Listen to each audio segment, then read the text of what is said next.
नमस्कार, आप सभी का स्वागत है यूथ अध्ययन के चैनल पे। देखिए एक बार फिर से मैं आप सभी के बीच एचपी टीजीटी कमीशन 2025 के लिए इंडियन ज्योग्राफी का एक नया विषय भारत की प्रमुख रामसर सल लेके आ चुका हूँ। इस विषय को हम बहुत ही डिटेल से देखने वाले हैं, इसीलिए शुरू से लेकर अंत तक आप हमारे इस विषय में जरूर बने रहे। तो सबसे पहले बात करते हैं कि आर्द्र भूमि स्थल रामसर सल आखिर क्या होते हैं। तो आर्द्र का मतलब होता है नमी और भूमि का मतलब होता है भूमि। तो नमी वाली भूमि को ही क्या कहेंगे? आर्द्र भूमि। तो नमी या दलदली भूमि वाले क्षेत्र को आर्द्र भूमि या वेटलैंड जो है वो कहा जाता है। तो इस बात को आपने याद रखना, जो नमी वाली या दलदली जो भूमि होगी उसको हम क्या कहेंगे? आर्द्र भूमि या वेटलैंड साइड कहेंगे। इस बात को आपने डिटेल से याद रखना है। दरअसल वेटलैंड वैसे क्षेत्र है जहाँ पर भरपूर नमी पाई जाती है, इस बात को आपने याद रखना है। और दूसरी बात, आर्द्र भूमि जो है वो जल प्रदूषक को क्या बनाती है? जल प्रदूषण से जो है वो मुक्त बनाती है। और आर्द्र भूमि वह क्षेत्र है जो वर्ष भर आंशिक रूप से पूर्णतः जल से भरा रहता है। मतलब कि जो आर्द्र भूमि होता है वो मैक्सिमम टाइम क्या है? जल से भरा रहता है। इसके अंदर नमी होती है और इसके कई लाभ भी हैं। और अगर आर्द्र भूमि की बात करें तो आर्द्र भूमि में दलदली भूमि, लैगून, तालाब, प्रवाल भित्तियाँ, उथले समुद्र, बाढ़ के मैदान और बहुत कुछ शामिल होता है। तो ऐसे होता है आपका यहाँ पे, ठीक है। अब बात करें क्यों है महत्वपूर्ण आपका वेटलैंड साइड। लेकिन उससे पहले अगर आप भी एसपी टीजीटी कमीशन की तैयारी कर रहे हो, जेबीटी कमीशन की तैयारी कर रहे हो और आप भी हमारे बैच के साथ जुड़ना चाहते हो तो जुड़िए मात्र और मात्र 499 रुपीज़ में मंथ में। और आप भी एक मिडिल क्लास फैमिली से बिलोंग करते हो तो आपके लिए हमारा बैच बहुत ज़्यादा बेस्ट रहने वाला है। आप इस नंबर पे कांटेक्ट कर सकते हैं 7876145409। और अगर आप एक मिडिल क्लास फैमिली से हो, इस फीस में आप आराम से पढ़ सकते हो, क्योंकि आपको मिल रही है यहाँ पे लाइव प्लस पिछली जितनी भी क्लासेज हुई है सारी क्लासेस रिकॉर्डेड एकदम फ्री। तो फ्री रिकॉर्डेड क्लास कोई नहीं दे रहा है, मैं आपको अपने बैच की पिछली 6 मंथ की रिकॉर्डेड क्लासेस फ्री में प्रोवाइड करवा रहा हूँ अगर आप हमारे बैच को परचेज कर रहे हैं। तो वापस आए, क्यों महत्वपूर्ण है आपके रामसर साइड बात करते हैं। तो लोगों की आजीविका के लिए तो बहुत ज़्यादा महत्वपूर्ण है। अब कुछ लोग क्या है वहाँ पे, कुछ लोग जो है वो क्या कर रहे हैं, वेटलैंड जो है वो कुछ लोग वहाँ पे मछली पालन कर रहे हैं वेटलैंड के अंदर, कुछ लोग यहाँ पे फ्लावर लगा रहे हैं। मतलब लोगों की आजीविका के लिए भी कहीं ना कहीं महत्वपूर्ण है। पर्यावरण संरक्षण के लिए भी महत्वपूर्ण है जी, बिल्कुल। पर्यावरण का जो संरक्षण है उसके लिए भी जो है वो पारिस्थितिक तंत्र है उसको बचाने के लिए भी, जैसे बाढ़ का पानी जो है वो तालाबों में, झीलों में कहीं ना कहीं एकत्रित हो जाता है और जो आपके मानवीय आवास वाले जो क्षेत्र होते हैं, प्लेन एरिया, वो थोड़े बच जाते हैं। तो इसके लिए भी बहुत ज़्यादा है, तो पर्यावरण संरक्षण के लिए भी। और तीसरा है उपयोगी वनस्पति एवं और औषधीय पौधों के उत्पादन में सहयोगी सहायक। तो ये 3 बातें आपको याद रखनी। कथन के रूप में आपसे टीजीटी कमीशन का पेपर वन लाइनर नहीं होने वाला है। आपको पूछा जा सकता है कि किस लिए, क्या महत्वपूर्ण बिंदु जो है वो वेटलैंड साइड के होने चाहिए। तो लोगों की आजीविका के लिए महत्वपूर्ण होना चाहिए, आपके पर्यावरण संरक्षण के लिए इंपॉर्टेंट होना चाहिए, और आपके उपयोगी वनस्पतियों एवं औषधीय पौधों के उत्पादन के लिए भी ये क्या होना चाहिए? महत्वपूर्ण होना चाहिए। इस बात को आपने याद रखना है। इसके बाद जो आपका वेटलैंड होता है, इनको बायोलॉजिकल सुपरमार्केट और किडनीज ऑफ द लैंडस्केप दोनों बातें कही जाती है। तो आपका ये आपके रामसर साइड होते हैं, इनको बायोलॉजिकल सुपरमार्केट और किडनीज ऑफ द लैंडस्केप क्यों कहा जाता है? तो आइए मेरे साथ, मैं आपको बताता हूँ। अगर बात करें वेटलैंड को, तो वेटलैंड को बायोलॉजिकल सुपरमार्केट इसलिए कहा जाता है क्योंकि ये विस्तृत भोज्य जाल का निर्माण करते हैं। तो ये बात आपको याद रखना कि विस्तृत भोज्य जाल का निर्माण करते हैं, इसीलिए इनको क्या बोलते हैं? बायोलॉजिकल सुपरमार्केट बोलते हैं। और किडनीज ऑफ द लैंड्स, जैसे किडनी जो होती है ना यार, किडनी मानव शरीर में रक्त का क्या कर रही है? शुद्धिकरण करती है। उसी प्रकार क्योंकि इनका जो तंत्र होता है जलचक्र द्वारा जो है जल को शुद्ध करता है, तो आपका जो वेटलैंड साइड होते हैं वो क्या करते हैं? जल को शुद्ध करता है और प्रदूषण को, अवयव को निकाल देता है। तो प्रदूषण अवयव जो होते हैं उसको निकाल देता है। इस बात को आपने डिटेल से याद रखना है। आइए मेरे साथ, इसके बाद हम बहुत ही इंपॉर्टेंट तरीके से रामसर साइट को देखने वाले हैं। तो सर्वाधिक रामसर साइट, ये कुछ पुराना डाटा है, लेकिन सबसे पहले जानते हैं कि रामसर समझौता क्या है। तो रामसर समझौते की बात करें तो रामसर ईरान का एक शहर है जहां 2 फरवरी 1971 को आर्द्रभूमि के संरक्षण की स्थायी उपयोग के लिए अंतर्राष्ट्रीय संधि पर हस्ताक्षर किए जाते हैं, इसीलिए इसे रामसर समझौता के नाम से भी जाना जाता है। तो आर्द्रभूमि स्थल को रामसर साइट्स क्यों कहते हैं? क्योंकि भाई क्या हुआ था, 2 फरवरी 1971 की बात है। 2 फरवरी 1971 को क्या हुआ कि जो जितनी भी आर्द्रभूमि वाले, वो नमी वाली जो भूमि है, उनके संरक्षण के लिए क्या बनाया जाए, स्थायी उपयोग के लिए अंतर्राष्ट्रीय संधि की गई कि भैया हम एक ऐसे स्थल को चयनित करेंगे जो कि नमी वाले और धीरे धीरे वो लुप्त होने के कगार पे है। तो इन्होंने क्या किया, तो इन्होंने क्या करी, एक रामसर सम्मेलन किया, रामसर कन्वेंशन किया। कब हुआ भैया, गलती नहीं करेंगे, 2 फरवरी 1971 को हुआ। और अगली बात आपको याद रखनी है कि जो रामसर कन्वेंशन का जो मोटो था, इसका जो उद्देश्य था, वो दुनिया में महत्वपूर्ण वेटलैंड जो थे, जो कि लुप्त होने के कगार में थे, लुप्त हो सकते हैं, उनको सुरक्षित करना था। इसीलिए ये जो है, लेकिन सबसे इम्पॉर्टेंट तरीके से जो प्रभाव में आए, देखो पहले सम्मेलन हो गया, लेकिन प्रभाव में जो है जिन्होंने अच्छे तरीके से जो कार्य करना शुरू किया वो 21 दिसंबर 1975 से किया। ये बात आपको डिटेल से याद रखनी है। तो सीधा क्वेश्चन परीक्षाओं में पूछा जाएगा, रामसर सम्मेलन कब हुआ, कहाँ पे हुआ, तो रामसर कहाँ पे पड़ता है, ईरान का एक शहर है। यहीं पर 2 फरवरी 1971 को विश्व आर्द्रभूमि जो सम्मेलन या बोलेंगे रामसर सम्मेलन हुआ, जो कि ईरान में हुआ था। और ये अच्छे तरीके से जो प्रभाव में आया था वो कब से आया था, तो बोलेंगे 21 दिसंबर 1975। और अगर बात करें आपकी विश्व आर्द्रभूमि दिवस की, तब से लेकर आज तक 2 फरवरी को अब क्या मनाया जाता है, विश्व आर्द्रभूमि स्थल दिवस मनाया जाता है। इस बात को आपने याद रखना है। देखिए इस बार की थीम तो बहुत ज़्यादा इंपॉर्टेंट है, लेकिन पिछले साल की थीम भी रामसर साइड की जरूर पूछी जाएगी, क्योंकि हर बच्चा इस साल की करके जाएगा, लेकिन जो पिछले साल की है वो कोई नहीं करके जाएगा, क्योंकि यही चीज़ें होती है सिलेक्शन को आगे बढ़ाने वाली। और यूथ अध्ययन आपके लिए हर एक चीज़, हर दिन सुबह हर दिन शाम एक एक वीडियो जड़ से निकाल के, बहुत टाइम लगता है इन कंटेंट को बनाने के लिए, लेकिन मैं कोशिश करता रहूँगा जब तक मेरे बच्चे यहाँ पे सिलेक्शन नहीं लेंगे। हर दिन हर परीक्षा के लिए मेरा एक ही मोटो है कि यूट्यूब के अंदर अगर आया हूँ तो हर एक चीज़ बेहतर तरीके से आपको बताने वाला हूँ। वीडियो अच्छी लगती हो तो कमेंट बॉक्स में एक छोटा सा पिन करके हर हर महादेव लिख देना भाई, बहुत मज़ा आता है। तो विश्व आर्द्रभूमि दिवस 2 फरवरी को मनाया जाता है, और इसकी जो 2024 में थीम थी वो थी आर्द्रभूमि और मानव कल्याण, वेटलैंड्स एंड ह्यूमन वेलबिंग। तो ये बात आपने याद रखना है। और 2025 में जो इसकी थीम है वो है हमारे साझा भविष्य के लिए आर्द्रभूमियों का संरक्षण। तो 2025 की थीम भी याद रखेंगे, तो विश्व आर्द्रभूमि स्थल, विश्व रामसर स्थल की जो थीम 2025 में थी वो थी हमारे साझा भविष्य के लिए आर्द्रभूमियों का संरक्षण। ये तो इंपॉर्टेंट हो ही हो जाती है, लेकिन पिछली थी आर्द्रभूमि और मानव कल्याण। तो पिछले साल मानव का कल्याण करना चाहते थे आर्द्रभूमियों के साथ, इस साल जो है वो क्या कर रहे हैं, हमारे साझा भविष्य के लिए आर्द्रभूमियों का संरक्षण कर रहे हैं। तो देखिए दोनों ही बातें, दोनों ही थीम बहुत इंपॉर्टेंट है। मैंने 25 की भी ऐड कर दी और 24 की भी मैंने आपको ऐड करके दे दी है। रामसर स्थल के कुछ महत्वपूर्ण तथ्यों के बारे में बात करें तो अगर बात करें सर्वाधिक रामसर स्थल की, वैसे ये डाटा आप दिसंबर 2024 तक का है, जो मैंने यहाँ पे कुछ डाला है। तो कुछ जो मेरे को बहुत इंपॉर्टेंट लगा वो मैंने टाइप करके दोबारा से डाल दिया। तो अगर बात करें सर्वाधिक रामसर स्थल की, तो सर्वाधिक रामसर स्थल थे आपके हबीबी कहाँ पर है, यूनाइटेड किंगडम में है 175। अब ये बढ़ गए होंगे, तो 175 आपके सबसे ज़्यादा जो आपकी वेटलैंड साइड से आपके रामसर साइड है, आर्द्रभूमि स्थल है, वो आपके 2024 तक कहाँ पे थे, आपके 2024 दिसंबर तक आपके यूनाइटेड किंगडम में थे। अगर बात करें आपकी कोबर्ग प्रायद्वीप, ये कैसा है, तो कोबर्ग प्रायद्वीप की बात करें भाई, ये दुनिया का, सीधा क्वेश्चन परीक्षा में आएगा कि विश्व की पहली रामसर साइट कौन सी है, तो विश्व की पहली रामसर साइट है आपकी कोबर्ग प्रायद्वीप। बहुत इंपॉर्टेंट है, जो कोबर्ग पेनिनसुला है, को क्या बोलते हैं प्रायद्वीप को, जो 3 ओर से पानी से घिरे होते हैं उसको प्रायद्वीप या पेनिनसुला बोला जाता है। तो दुनिया की पहली रामसर साइट कौन सी है और कब बनाई, तो ये ऑस्ट्रेलिया में है। तो ऑस्ट्रेलिया की 1974 में जो कोबर्ग प्रायद्वीप है वो दुनिया की पहली रामसर साइट है। इस बात को आपने याद रखना है। सबसे इंपॉर्टेंट बात जो परीक्षा में पूछी जाती है, तो बहुत इंपॉर्टेंट है कि दुनिया की पहली रामसर साइट बोलेंगे सर कोबर्ग प्रायद्वीप है, एक एक बात याद रखनी पड़ेगी। लेकिन भारत ने कब इस रामसर कन्वेंशन पर हस्ताक्षर किया, तो भारत ने 1 फरवरी 1982 को जो रामसर कन्वेंशन हुई थी कि हमारे भी जो है वो रामसर साइट में हमको भी आना है, हमारे देश के रामसर साइट को भी इसमें मिलाया जाए। तो इसके लिए भारत ने जो संधि की, कभी रामसर संधि आती है, कभी रामसर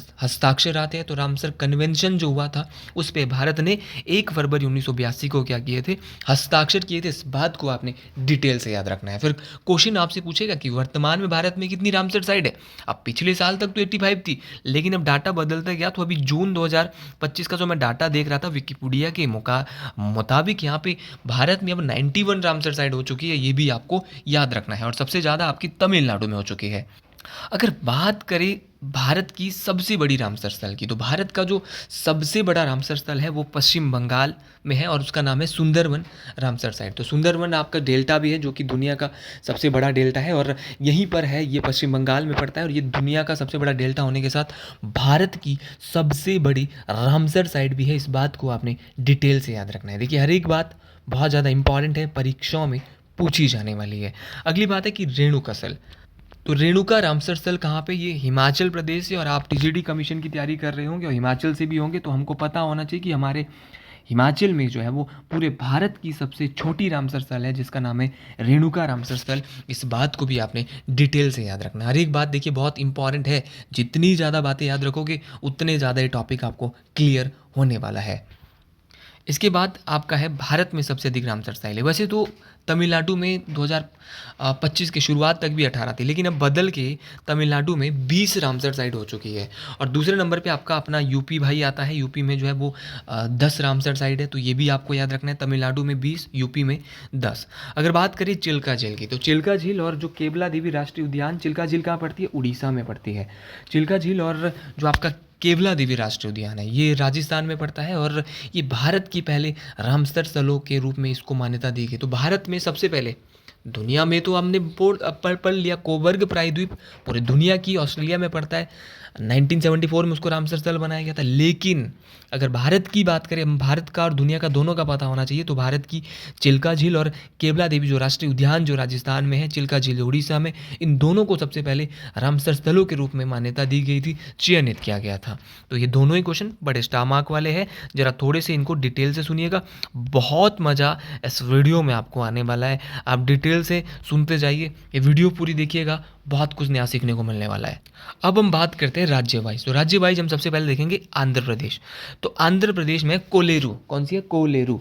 तो याद रखना आंध्र प्रदेश कहाँ पर है, तो आंध्र प्रदेश में है आपकी कोलेरू झील। तो याद रखना भाई कोलेरू, लेरू कौन मारता है, तो लेरू मतलब हमारे यहाँ जो पहाड़ी भाषा में ना आवाज़ को लेर बोलता है, तो कोलेरू। तो अंधा अंधा व्यक्ति है वही क्या मारता है, लेर मारता है, तो अंधा कोलेरू। तो याद रखना सर ने बोला है लेरू, लेरू मतलब लेर, आवाज़ मारना। तो कोलेरू जो है वो क्या है, आंध्र प्रदेश में। तो कोलेरू झील बहुत इंपॉर्टेंट है।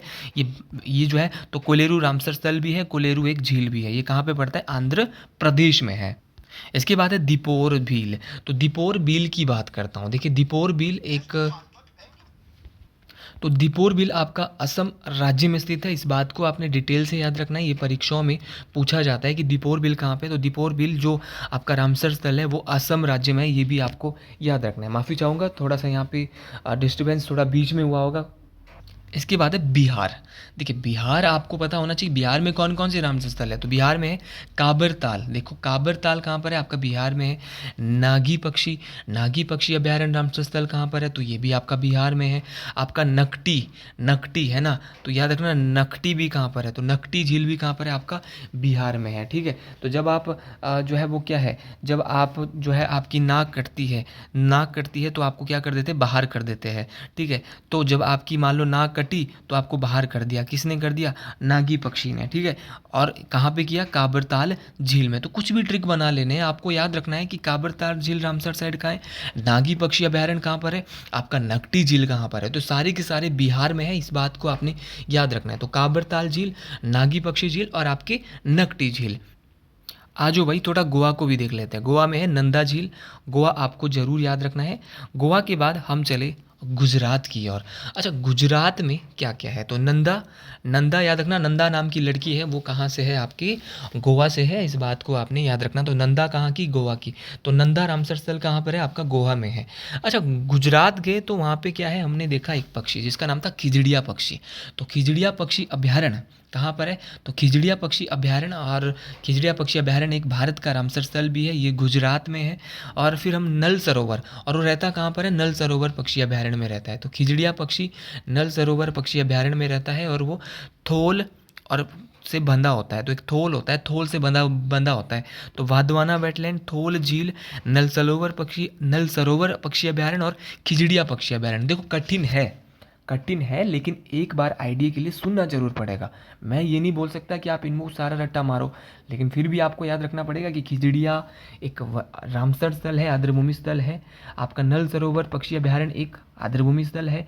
थोल झील है आपका वाधवाना वेटलैंड। ऐसे क्वेश्चन कमीशन में कंपटीशन बढ़ाने को दिए जाता है, और अक्सर जब ऐसे क्वेश्चन कंपटीशन बढ़ाने को दिए जाएंगे तो आप ये नहीं बोल सकते कि हमको नहीं आता, आपको करना पड़ेगा और ये चीज़ें आपको समझनी पड़ेगी। तो गुजरात में आपका आपका खिजड़िया पक्षी अभयारण्य है, आपका नल सरोवर पक्षी अभयारण्य है, आपका थोल झील है और आपका वाधवाना वेटलैंड है। इस बात को आपने डिटेल से याद रखना है। सबसे इम्पॉर्टेंट हो जाता है अपना हरियाणा।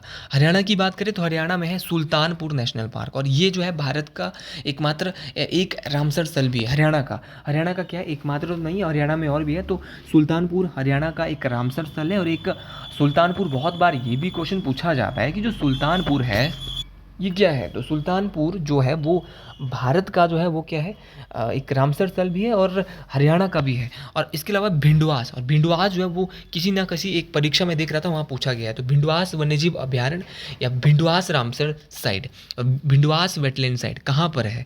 तो सीधा क्वेश्चन आ सकता है निम्नलिखित में से कौन सी एक हरियाणा की है। तो हरियाणा का आपको पता होना चाहिए सुल्तानपुर। और तो सुल्तान रहते थे हरियाणा में, इसीलिए वो सबसे भिड़ते थे।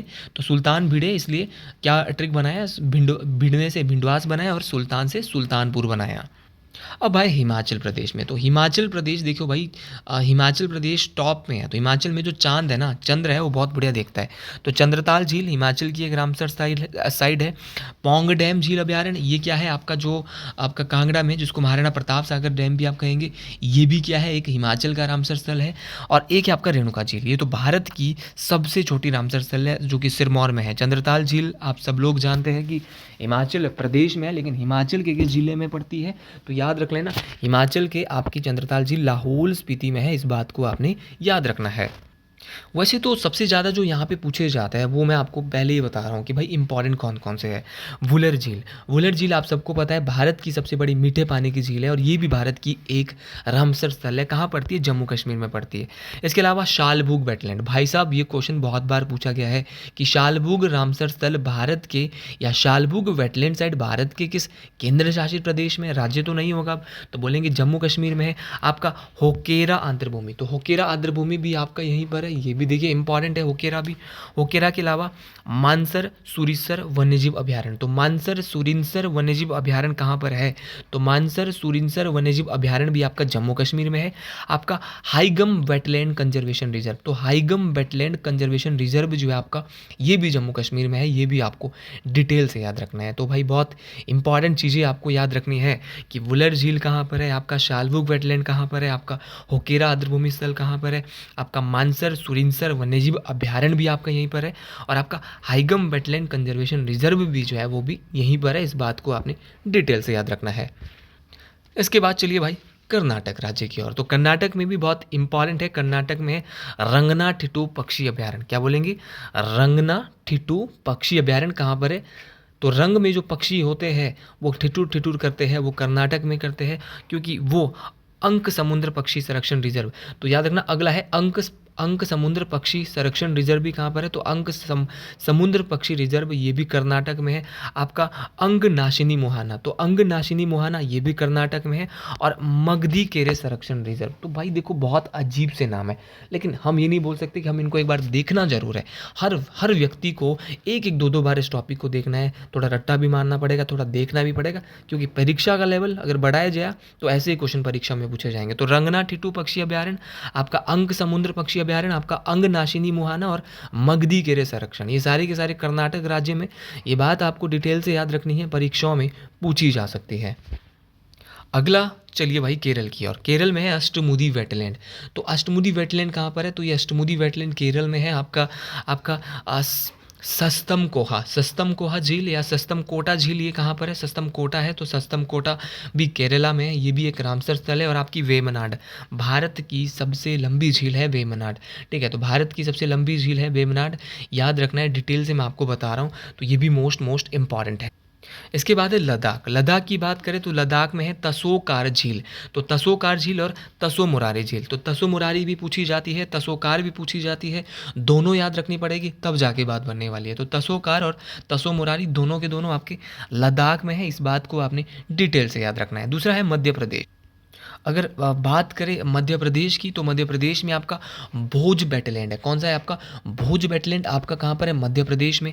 आपका सांख्य सागर, आपका सख्य सागर जो है वो सख्य सागर वो भी कहाँ पर है? ये भी मोस्ट इंपॉर्टेंट है। आपका सख्य सागर कहाँ पर है? ये भी बार बार पूछा जाता है। तो आपका सख्य सागर हो गया, ये भी आपका मध्य प्रदेश में। आपका सिरपुर लेक, सिरपुर झील एक रामसर स्थल है मध्य प्रदेश की। आपका यशवंत सागर याद रखना। तो भोज गए थे सख्य खाने सिर पर, और कौन? यशवंत और तवा। और वो जो भोजन बना था वो किस पे बना था? तवे पे बना था। सारा का सारा ये कहाँ पे? मध्य प्रदेश। तो तवा भी कहाँ पे मिलता है? मध्य प्रदेश में। किसने बनाया? यशवंत ने।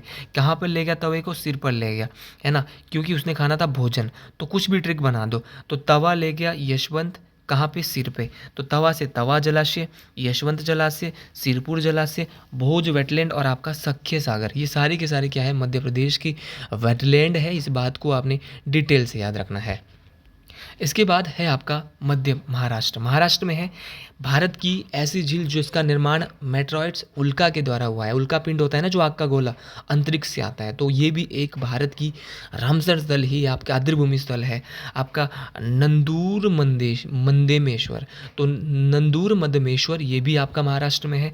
आपका ठाणे क्रीक, ठाणे क्रीक भी आपका कहाँ पर है? तो ठाणे क्रीक भी आपका मध्य प्रदेश में महाराष्ट्र में ही है। तो महाराष्ट्र में आपकी तीन चीज़ें हैं, लोनार झील, नंदूर मध्यमेश्वर और आपका ठाणे क्रीक। इसके बाद है मणिपुर। तो मणिपुर में है लोकटक झील। ये वही झील है जो कि विश्व की एकमात्र जो तैरता हुआ नेशनल पार्क इसी झील में है। तो लोकटक झील जहाँ पर विश्व का एकमात्र तैरता हुआ नेशनल पार्क है, ये भी आपको जरूर याद रखनी है, ये भी परीक्षाओं में। ये भी एक रामसर स्थल भी है और ये विश्व की एकमात्र तैरती हुई जो राष्ट्रीय उद्यान है वो भी इसी झील में है। अगला है मिजोरम। मिजोरम में है पाला वेटलैंड, ये भी आपको याद रखना है। तो पाला वेटलैंड भारत के किस राज्य में है? तो बोलेंगे आपका पाला वेटलैंड आपका मिजोरम में है। चलिए इसके बाद करते हैं उड़ीसा। उड़ीसा में अनसुपा झील। कौन सी है? अनसुपा झील। फिर है भीतरकनिका मैग्रोव। भीतरकनिका एक नेशनल पार्क मैंने आपको करा रखा है। अनसुपा झील भी है, भीतरकनिका मैग्रोव भी है। देखो आपको पढ़ना पड़ेगा। चिल्का झील मैंने बताया था आपको, बहुत इंपॉर्टेंट, भारत की पहली रामसर साइट। हीराकुंड जलाशय, हीराकुंड जो बांध है वो भी आपका एक रामसर स्थल है। आपका सतकोसिया कंठ, तो सतकोसिया कंठ भी आपका एक रामसर स्थल उड़ीसा में पड़ता है। और आपका तमपारा झील, तो ये भी आपको याद रखना है। तो उड़ीसा भीतर से सिंपल है, ये तो आप समझ जाओगे। तो भीतरकनिका यहाँ पे है ही है। आपका अनसुपा झील भी है। आपका चिल्का तो आपको पता चल ही रही है, भारत की एकमात्र है। हीराकुंड भी आपको पता चल जाएगा और आपका सतकोसिया और तमपारा भी आपको पता चल जाएगा। तो ये सारी बातें आपको याद रखनी है। इसके बाद है पंजाब। भाई पंजाब की बात करें तो पंजाब में है आपका ब्यास कंजर्वेशन रिजर्व। ये भी जो है वो कैसा है? तो ब्यास कंजर्वेशन रिजर्व जो है वो ये भी एक रामसर स्थल है। हरी के वेटलैंड, हरी के वेटलैंड आपको पता है बहुत इंपॉर्टेंट है। हरी के रामसर साइड ये भी पंजाब में है। आपका कांजली वेटलैंड ये भी कहाँ पड़ता है? आपका पंजाब में पड़ता है। आपका केशोपुर सामुदायिक रिजर्व ये भी आपका कहाँ पर है? पंजाब का रामसर साइड है। नांगल वन्यजीव अभयारण्य ये भी आपका पंजाब का वेटलैंड है। और आपका रोंड वेटलैंड ये भी रोपड़, सॉरी ये रोंड नहीं है, ये रोपड़ है, ठीक है, रोपड़। रोपड़ आपको पता है सिंधु घाटी सभ्यता का एक स्थल है और कहाँ पे पड़ता है? पंजाब में है। तो ये भी एक क्या है? रामसर साइड है। इस बात को आपने याद रखना है। तो जरूर याद रखें, ब्यास आपको पता है हिमाचल में बहने के बाद कहाँ जाएगी? पंजाब में जाती है। हरी के वेटलैंड वहीं पर है। आपका कांजली वेटलैंड वहीं पर है। आपका केशोपुर सामुदायिक रिजर्व वहीं पर है। आपका नागल वन्यजीव अभयारण्य वहीं पर है। आपका रोपड़ वेटलैंड वहीं पर है। इसके बाद बात करें राजस्थान की। क्षेत्रफल की दृष्टि से भारत का सबसे बड़ा राज्य। अब बात करें राजस्थान की, तो राजस्थान में भी भारत का पहला जो है वो आपका रामसर स्थल है जिसका नाम है केवला देवी राष्ट्रीय उद्यान। इस केवला देवी राष्ट्रीय उद्यान को उस ज़माने में भरतपुर राष्ट्रीय उद्यान के नाम से भी जाना जाता था। और यहीं पर सांबर झील भी है जो कि भारत की सबसे बड़ी खारे पानी की अंतःस्थलीय इनलैंड लेक है। तो भूमि के अंदर स्थित खारे पानी की भारत की सबसे बड़ी झील कौन सी है? तो बोलेंगे आपकी सांबर झील है। ये सांबर झील और केवला देवी दोनों के दोनों भारत के रामसर स्थल है और दोनों के दोनों इम्पॉर्टेंट है। मैं बात कर रहा था तमिलनाडु की। भाई तमिलनाडु में बहुत सारे हैं। तमिलनाडु की मैं जल्दी-जल्दी एक बार बात कर लेता हूँ। तो आपकी यहाँ पे कौन-कौन सी है? देखिए तमिलनाडु थोड़ा मुश्किल है, लेकिन ज़रूर याद रख लेना, मैक्सिमम बार तमिलनाडु आता है और अगर आया तो फिर यहाँ से क्वेश्चन गलत नहीं करेंगे। आपको एक-एक बार ज़रूर देखना है, टफ़ टॉपिक है, लेकिन टफ़ चीज़ों को आसान बनाना हमारा ही काम है। जो चिंतरागुंडी पक्षी अभयारण्य, ये कहाँ है? ये तमिलनाडु का एक रामसर स्थल है। मन्नार की खाड़ी समुद्र, ये तो आपको पता ही है तमिलनाडु में है। आपका कंजीरनकुलम पक्षी अभयारण्य, ये भी तमिलनाडु में है। काजूवेली पक्षी अभयारण्य, आपका कराईवेटी, करिकली, आपका कुंथनकुलम,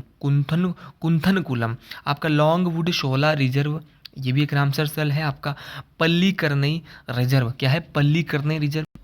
इसके अलावा आपका आपका पिचवरम मैंग्रोव, ये भी एक जो है वो रामसर साइड है। आपका प्लाइंट कैलिमरे वन्यजीव, सुचिंद्रम थेरूर वेटलैंड कॉम्प्लेक्स, उदयपुरम पक्षी अभयारण्य, वडापुर पक्षी अभयारण्य, आपका वेदांतगल पक्षी अभयारण्य, वेलोडे। देखो वॉ से बहुत ज़्यादा है, कॉ से और वॉ से, तो याद रख लेना अगर तमिलनाडु आएगा तो वॉ से पकड़ लेना। वॉ से कितने ज़्यादा है? कॉ से, देखो कॉ से है 1 2 3 4 5, 5 कॉ से है और 4 वॉ से है, तो वॉ और कॉ का भी आइडिया लगा लेना, ठीक है। वडापुर, वेदांतगल, वेलोडे, वेमनूर, आपका नंजा नारायण पक्षी अभयारण्य, तो ये याद रखना पड़ेगा। वेमनूर हो गया, वेलोडे हो गया, वेदांतगल हो गया, वडावूर हो गया, आपका उदयमरपुरम पक्षी अभयारण्य हो गया, सुचिंद्रम हो गया, पॉइंट कैलिमरे हो गया, आपका पिचवरम हो गया, मन्नार की खाड़ी, कंजीरनकुलम पक्षी अभयारण्य, काजूवेली, कराईवेटी, करिकली, कुंथनकुलम, तो ये सारे देखिए बहुत परीक्षाओं में पूछे जाते हैं। तो और यहाँ से क्वेश्चन अगर आपका परीक्षाओं में आता है तो गलती करने की गुंजाइश नहीं होनी चाहिए। अगला त्रिपुरा का है और त्रिपुरा में है रुद्र सागर झील। तो रुद्र सागर झील कहाँ पर है? तो ये रुद्र सागर झील जो है वो तमिलनाडु में है और ये आपको ज़रूर याद रखनी है। अब बात करें यूपी की, तो उत्तर प्रदेश में है आपकी ऊपरी गंगा नदी, बहुत इंपॉर्टेंट है। ऊपरी गंगा नदी कहाँ पर है? आपका उत्तर प्रदेश में है। ऊपरी गंगा के अलावा आपका बखीरा अभयारण्य, ये भी आपका यूपी में है। बखीरा के अलावा आपका हैदरपुर वेटलैंड, तो हैदरपुर वेटलैंड भी आपका यूपी में है। आपका नवाबगंज पक्षी अभयारण्य, तो नवाब आपके लखनवी नवाब कहाँ रहते हैं? यूपी में रहते हैं। हैदर भी कहाँ रहता है भाई आपका? और हमेशा हैदर क्या करता है? बखीरा करता है, किसका? ऊपरी गंगा का। तो ऊपरी गंगा बखीरा अभयारण्य किसने किया? हैदर ने। हैदरपुर वेटलैंड, नवाब था हैदर, नवाबगंज पक्षी अभयारण्य, इसलिए वहाँ पे कौन आई? पार्वती अरग्गा अभयारण्य। तो पार्वती अरग्गा अभयारण्य भी कहाँ पर है? तो ये भी आपका यूपी में है। आपका समन पक्षी, क्या बोलेंगे भाई? समन पक्षी अभयारण्य, ये भी आपका वहीं पर है। इसके अलावा समसपुर पक्षी अभयारण्य, सांडी पक्षी अभयारण्य, आपका सरसई नवान झील और आपका सूर सरोवर। तो ये सारे के सारे देखिए ये यूपी के हैं और यूपी कोई कम नहीं है, यूपी बहुत बड़ा है। तो याद रख लेना, ऊपरी गंगा, बखीरा, हैदरपुर, नवाबगंज, पार्वती अरगा पक्षी अभयारण्य, समन पक्षी अभयारण्य, समसपुर, सांडी, सरसई और आपका सरसई नवान झील और सूर सरोवर। तो भाई सारे याद रख लेना, सारे के सारे रामसर साइट आपसे कभी भी परीक्षा में पूछे जा सकते हैं। इसके बाद है उत्तराखंड, और जहाँ पे एक आधा होता है ना वो सबसे इम्पॉर्टेंट होता है। तो उत्तराखंड में आसन बेरा रामसर स्थल, ठीक है। आसन बेरा रामसर स्थल हम तो यहाँ पे जाते ही रहते हैं, तो ये बहुत अच्छा एरिया है घूमने के लिए भी। जो सिरमौर जिला है, सिरमौर जिले के ठीक बाउंड्री पे एक पांवटा साहिब शहर है, उसके ठीक आगे 1 या 2 किलोमीटर आगे, ये 2 या 3 किलोमीटर आगे ये पड़ता है आसन बैराज। बहुत ही बेस्ट एरिया है, आप यहाँ पे जा सकते हो। तो आसन बैराज जो रामसर स्थल है, यहाँ पे ये उत्तराखंड का एकमात्र ही रामसर स्थल है, क्योंकि ये वाला एरिया है जो उत्तराखंड का, ये वाला एरिया ना देहरादून से पीछे विकासनगर, ये वाला एरिया ही थोड़ा प्लेन में आता है। तो यहीं पर है आपका आसन बेरा रामसर स्थल, ठीक है। इसके बाद है पश्चिम बंगाल। तो पश्चिम बंगाल में ईस्ट कोलकाता वेटलैंड और दूसरा है सुंदरवन वेटलैंड। वैसे ये वीडियो बहुत बड़ी है और इस वीडियो में आपको बहुत सारी चीज़ें ऐसी होगी जो समझ आई भी नहीं होगी, और बहुत जल्दी हमने यहाँ पे हमने कवर किया इतने सारे वेटलैंड को। लेकिन शुरू की जो चीज़ें मैं आपको दिखाता हूँ एक बार पुनः। देखो ये जो डाटा है यहाँ पे, ये डाटा बहुत बहुत इंपॉर्टेंट है। ये वाला डाटा, एक तो ये वाला डाटा यहाँ पे कब इसके हस्ताक्षर हुए, रामसर सम्मेलन कब हुआ, कहाँ पर हुआ, क्यों बनाया, ये सब चीज़ें इंपॉर्टेंट। आपका ये इसको बायोलॉजिकल सुपरमार्केट और इसको किडनीज ऑफ लैंडस्केप कहा जाता है, ये भी इंपॉर्टेंट है। ये महत्वपूर्ण क्यों है, ऐसे क्वेश्चन कमीशन के पेपर में पूछे जाते हैं। तो शुरुआत की चीज़ें 2025 में अब तक कितनी है, सबसे ज़्यादा कहाँ पर है, पहली कौन सी है, भारत की पहली कौन सी, भारत की सबसे बड़ी कौन सी। तो ये सारी बातें देखो बहुत ज़्यादा इंपॉर्टेंट है। तो आज के लिए इतना ही। बाकी अगर आपको भी मेरी वीडियो ना पसंद आती हो तो कमेंट बॉक्स में, हमारा कंटेंट और वीडियो दोनों पसंद आती हो तो कमेंट बॉक्स में ज़रूर लिखिएगा। हर हर महादेव, जय हिंद, जय हिमाचल प्रदेश।